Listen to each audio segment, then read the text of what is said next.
நண்பர்கள் அனைவருக்கும் வணக்கம். இது நம்ம ராயல் அகாடமியோட திருக்குறள் பற்றின வீடியோ.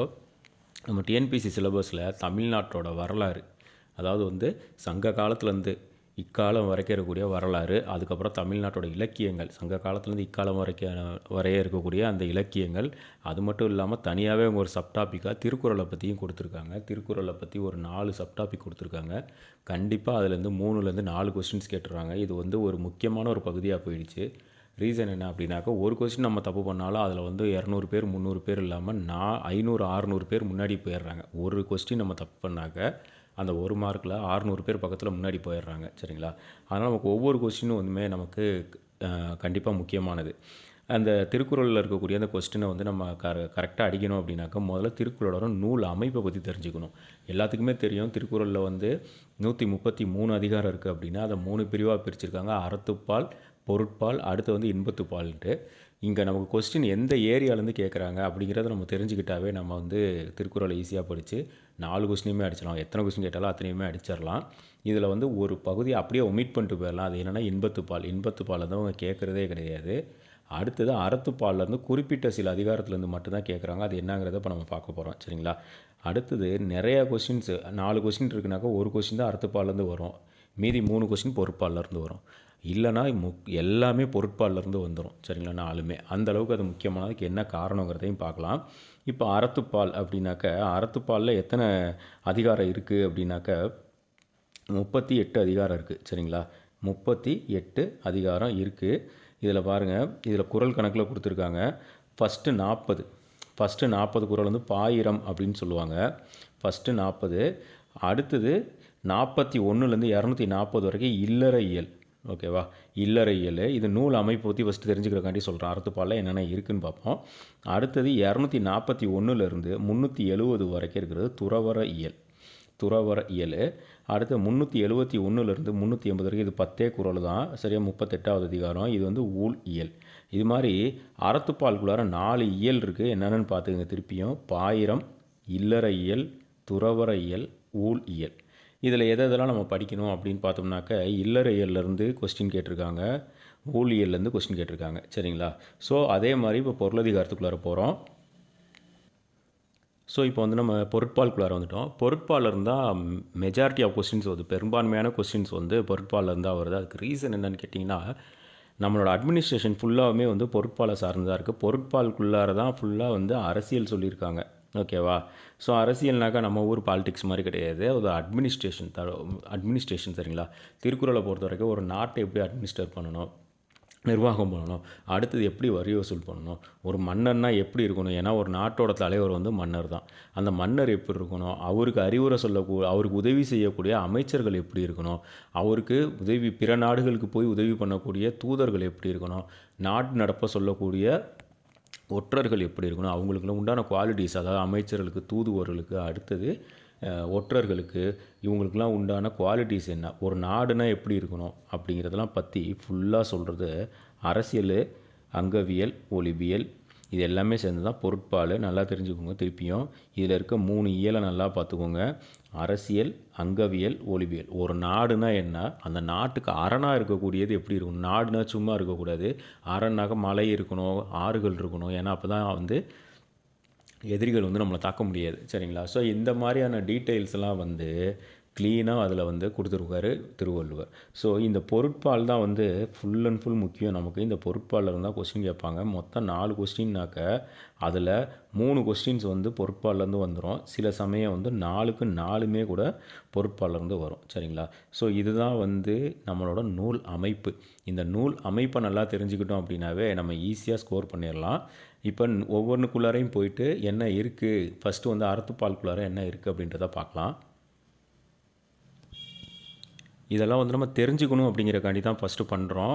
இதை பாருங்கள். அதாவது அறத்துப்பாலுக்குள்ளார பாயிரம்னு ஒன்று பார்த்தோம் இல்லையா? அந்த பாயிரம்குள்ளார என்னென்ன இருக்குன்னா, கடவுள்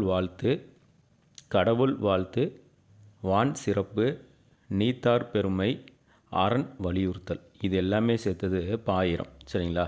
அடுத்தது இல்லறவியலில் இயல்வாழ்க்கை, வாழ்க்கை துணை நலம், மக்கட்பேறு, அன்புடைமை, விருந்தோம்பல், இனியவை கூறல், செய் நன்றி அறிதல், நடுவு நிலைமை, அடக்கமுடைமை, ஒழுக்கமுடைமை, பிறனில் விளையாமை. இதில் அடக்கமுடைமை ஒழுக்கமுடைமையிலேருந்து கொஸ்டின் அடிக்கடி வந்திருக்கு. பொறையுடைமை அதுலேருந்து கொஸ்டின் வந்திருக்கு. பொறையுடைமைனா பொறுமையாக இருக்கிறது. அடுத்தது அழுக்காராமை, வெக்காமை இதிலேருந்து கொஸ்டின் கேட்டாங்க. வெக்காமையிலேருந்து கொஸ்டின் கேட்டாங்க. புறங்கூறாமை, பயனில சொல்லாமை, தீவினை எச்சம், ஒப்புற வரிதல், ஈகை, புகழ் இது எல்லாமே சேர்ந்தது. சரிங்களா? அடுத்தது துறவற இயல். இல்லறவியல் முடிச்சாச்சு. இப்போ நம்ம எங்கே போகிறோம்? துறவற இயல். அருளுடைமை, புலால் மறுத்தல், தவம், கூடா ஒழுக்கம், கல்லாமை, வாய்மை, வெகுளாமை வெகுளாமையை கோவப்படுறது. அடுத்தது இன்னா செய்யாமை, கொல்லாமை, நிலையாமை, துறவு, மெய்யுணர்தல், அவா வருத்தல். ஓகேங்களா?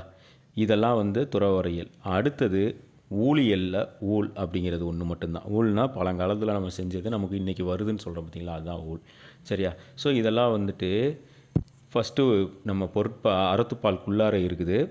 இதுக்குள்ளார இருக்கிறது தான் அவங்க கொஸ்டினாக கேட்குறாங்க. இது ரொம்ப ஈஸியாக பார்த்துடலாம். ஒரு நாளைக்கு இல்லாட்டி 2 நாளைக்கு ஒரு அதிகாரம்னு சொல்லி நம்ம பார்த்தாவே ஈஸியாக முடிச்சிடலாம். சரிங்களா?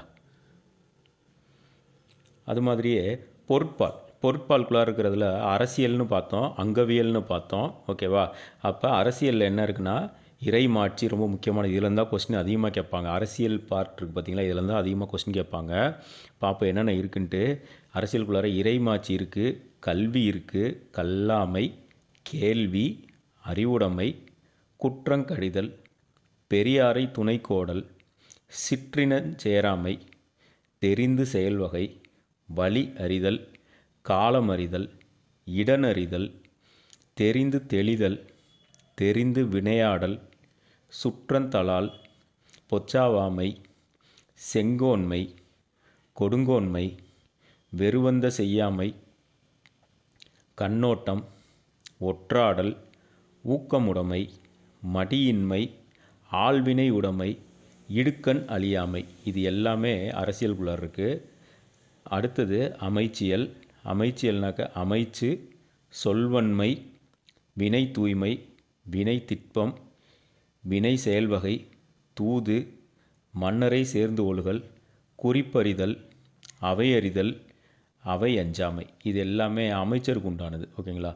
அரணியல்னால் நாடு அரண். கூலியல் அப்படின்னு ஒன்று இருக்குது. பொருள் செயல்வகை அப்படிங்கிற ஒரு அதிகாரம் அதுக்குள்ளே இருக்குது. படையியல் அப்படின்னாக்கா படை மாட்சி, படை செருக்கு. நட்பியல் அப்படின்னா நட்பு, நட்பாராய்தல், பழமை, தீ நட்பு. பழமைனா ரொம்ப நாள் நீடிச்சுக்கிட்டே வரக்கூடியது. கூடா நட்பு, பேதமை, புல்லறிவாண்மை, இகல், பகைமாட்சி, பகை திறந்தெறிதல், உட்பகை, பெரியாரை பிழையாமை, பெண்வெளிச் சேரல், வரைவின் மகளிர், கல்லுண்ணாமை, சூது, மருந்து. குடியியல், குடிமை, மானம், பெருமை, சான்றாமை, பண்புடைமை, நன்றியில் செல்வம், நாணுடைமை, குடிச்செயல்வகை, உளவு, நல்குறவு, இரவு, இரவச்சம், கயமை. ஓகேங்களா? இது எல்லாமே வந்துட்டு பொருட்பாலுக்குள்ளார வருது. கண்டிப்பாக வந்து நீங்கள் நம்பி போகலாம். இன்பத்துப்பால் வந்து கொஸ்டின் கேட்க மாட்டாங்க. இது வரைக்கும் கேட்டது கிடையாது. ஏன்னா அதுக்கும் அட்மினிஸ்ட்ரேஷனுக்கு சம்மந்தம் கிடையாது. அதனால் கேட்க மாட்டாங்க. அப்படி நம்பியே போகலாம். இந்த ஏரியாவை நல்லாவே படித்தா போதும். நம்ம வந்துட்டு இப்போ பொருட்பாலில் இருந்து ஆரம்பிக்கலாம். இறைமாட்சியிலேருந்து அடுத்த வீடியோவை நான் ஸ்டார்ட் பண்ணுறேன். இது வந்து திருக்குறளை பற்றின ஒரு இன்ட்ரொடக்ஷன் தான்.